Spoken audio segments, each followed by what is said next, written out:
Welcome back, everybody. This is Sandra with Trading Made Simple, and today we're just going to go over a couple things that have come up this weekend, like a lot of questions in regards to the VIX and volatility.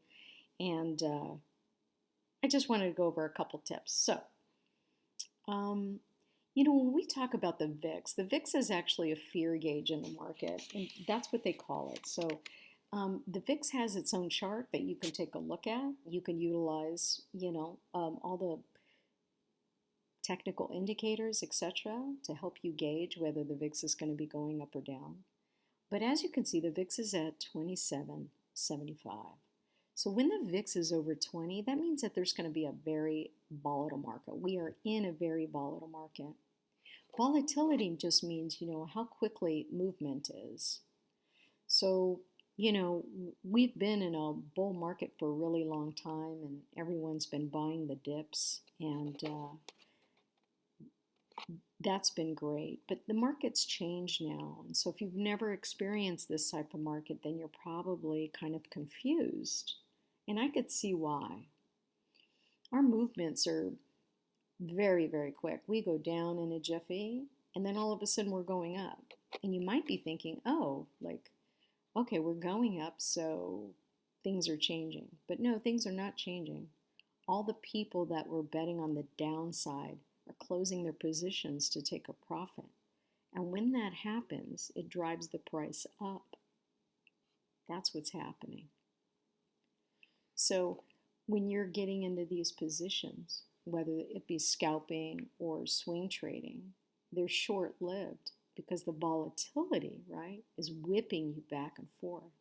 People are in a position, then they're taking profit, which means it turns the tide around for a period of time before it gets to its next level to either go up or down. So knowing that should help you kind of stay, 5 or 10 paces ahead of it. Because now if you start looking at support and resistance in that fashion, knowing that, at support we may drop, but if we don't, then we're going to go the opposite direction. That can help you make a decision on what you might want to do. So I'm just going to let you know that, okay? So VIX is the fear gauge, and it's a volatility gauge. And, option traders love volatility in the market. And the reason is because, options gain premium when there's quick movement. And that's why, we love, option trading. So that quick movement is what we're all here for, us option traders. And so if you think of it like that, then you can kind of see where you should be, right? So you're like, okay, so here we are now, but that doesn't mean that this is, where we're at now is going to continue. And that's why a lot of times, I'm tweeting, to buy a cheap hedge. Well, what does that actually mean? Actually, let's look at SPY as an example. So, I had a butterfly on last week. It was a hedge. We were actually we were going in an up position. We were going higher. And I bought the hedge. And the hedge was that we were going to get to the 427 level, and I still have it on my chart. Well, we're at 426 now. So see, the interesting thing about options is that you not only have to get the direction right, but you need to get the timing of it correctly. And I'm fine with it, if you can, make 20, 30, or 100 or 150% off your money, then, you should be fine with it. And that's what we're all trying to do, is just kind of see, where we're going. And the nice thing about these very quick directional moves is that when you're going up for 3 days, as an example, or going down for a couple days, when you're now looking for a hedge in the opposite direction, because you're going down, as an example, and I'm looking at SPY going up, it's very cheap to buy. And because it's so cheap, that's one of those options that you can just hang on to, for the 50% loss, 100% loss. When I do a hedge, it's 100% loss because that's a hedge. And so all these major institutions buy hedges. Even in an up market, they buy hedges. And the reason is because it's protection. It's protection for the opposite happening. So as an example, we're down now. Now, I don't know what tomorrow will bring, but if we continue to go down, sure, I'll have some down positions. I'm already in some down positions, but what I'll be doing though is maybe buying a hedge that we actually turn around and go up. And why would I do that? Because we're in a volatile market. At some point, you and I, we're trading, $500 or $1,000, each one of our trades as an example. Well, those financial firms and hedge funds, they're doing the same thing, but with millions of dollars and hundreds of thousands of dollars. They're playing the options market just like we are. And so knowing that, then they need to be able to take profit. And when they end up closing their positions out, it starts to stall that train, that moving train, it will start to stall. And then when everyone identifies, because they have these IA, technical bots that are doing all the work for them, when they identify that, everything's slowing down, there's no more sellers as an example, there's no more sellers in the market, it's time to take our profit. When they start doing that, it drives the price up. So you having a cheap hedge for the opposite end is worth it because that can make you money.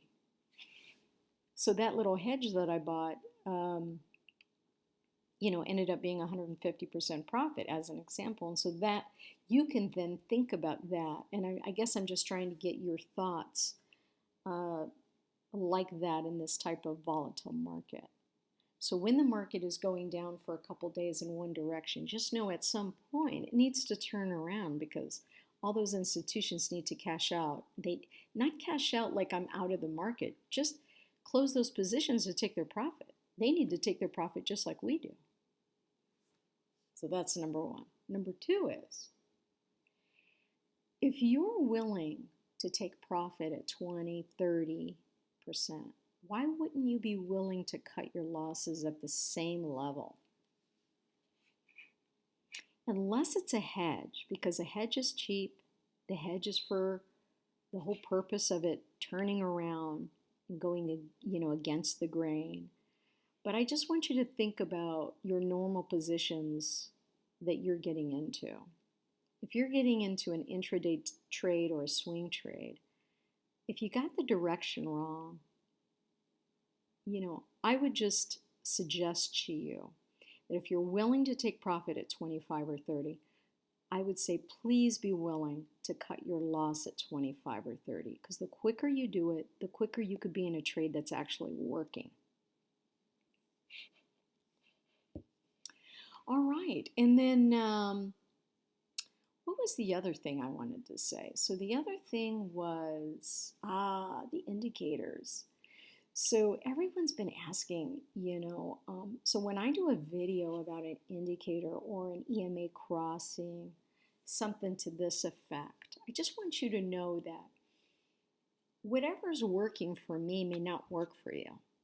And that's why, I put a lot of information out there, because in trading, it's very subjective. So what's working for me right now may not work tomorrow, and I may need to shift my assessment and my thinking, because today's market may not be like tomorrow's market. And I think that's why sometimes people have a difficult time adjusting to the market, because we all have biases. So you were in a bull market before, and it was, somewhat choppy, but in an up range. Everybody bought the dips, and now it's a completely different market. And so thinking about that and knowing that you have to change your strategy is important. because the market isn't the same every single day. It's very different. And you, as a short term trader, knowing that, I think just helps you to be able to make quicker decisions. So the EMAs that are working for me that I use to either get into or out of a position, or the support and the resistance, may not work for you. I often talk about this TTM LRC regression channel. Works great for me. May not work for you. I love the Darvis. I love a couple EMAs on the chart. They work for me. I like to see a momentum. Are we under, is the momentum under here? Because if it is, we're just going to keep going down. We won't go up until momentum actually starts, breaking through the zero line. So, just, use a momentum indicator that works well for you. Use EMAs that work well for you. A lot of people ask me, I recently released a video that said, we were testing out a couple EMAs on this video, and people were emailing me and saying, well, how about this one and this one? And how about this one and this one? I heard this one is great, and this one, and you're absolutely right. They could be great for someone. And so find what works for you and keep doing it, and just be flexible. And I think that's why, I'm just trying to get out as much information that's available out there so that you can find what's good for you. I've been through that process, and so I know how difficult it must be, to try to find your footing there. But you will, trust me, you will, especially if you're serious about this. So if you have any questions, you know where to get a hold of me. And let's have a great trading week. I'm excited. We'll see you in the next video.